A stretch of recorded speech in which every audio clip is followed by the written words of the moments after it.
प्रधानमन्त्रीजीको अलिकति राजनीतिक प्रतिशोधको गन्ध त आएकै छ।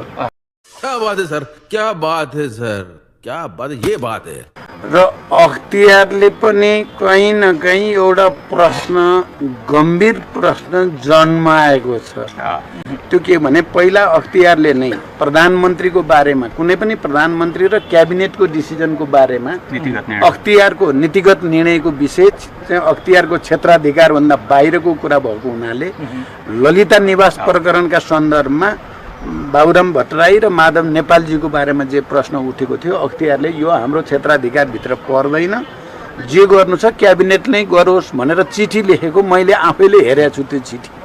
तर अहिले त्यही अख्तियारले माधवजीले गरे त नीतिगतै निर्णय हो, जे गरेको भए पनि त्यसैमा फेरि प्रवेश गरेकोले प्रश्न उठेको छ। सायद अख्तियारले जवाफ दिन्छ। कैसे कैसे लोग रहते हैं यार यहाँ पर।